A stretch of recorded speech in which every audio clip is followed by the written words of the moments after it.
If you feel like you just can't take it anymore, well, you're normal. It's in the Bible. The Air 1 verse of the day is Psalm 143:11. For the glory of your name, O Lord, preserve my life. Because of your faithfulness, bring me out of the pit.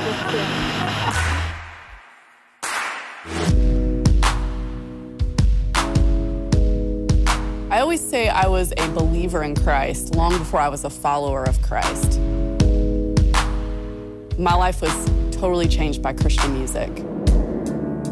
And what I mean by that is many years ago, I prayed a prayer that was really simple. I was a kid, and I remember praying, God, I want to be with you forever.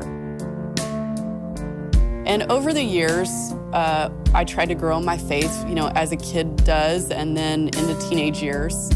And then that didn't go so well as a teenager. And I got to a point in my life where I really just kind of stopped consulting God about choices in my life. And I started doing my own thing and living my own way. I met a boy at work, and he was great.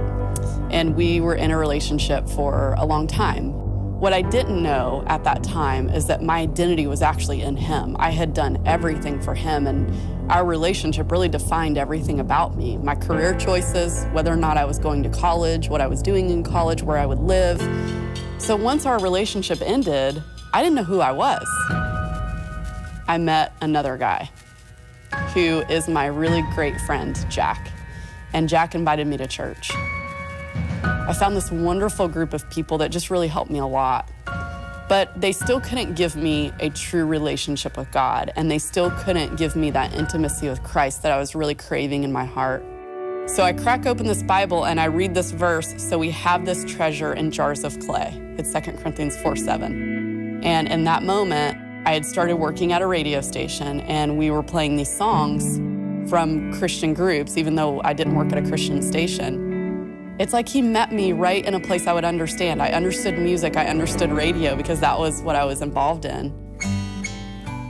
I'd wanted to tell God something, but I didn't have words for it. And when I heard this song from Third Day, please take from me my life when I don't have the strength to give it away.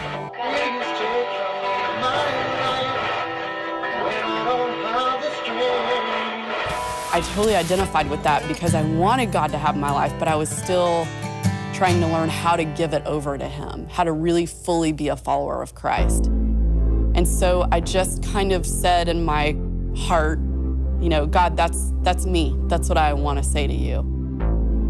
That was a true moment where Christian music radically changed my life. But it wasn't until I got to Air 1 that I knew that I was home. So anytime someone calls into Air 1 and says, who was that singing? That's exactly what I needed to hear. I know exactly how they feel because that's my story too.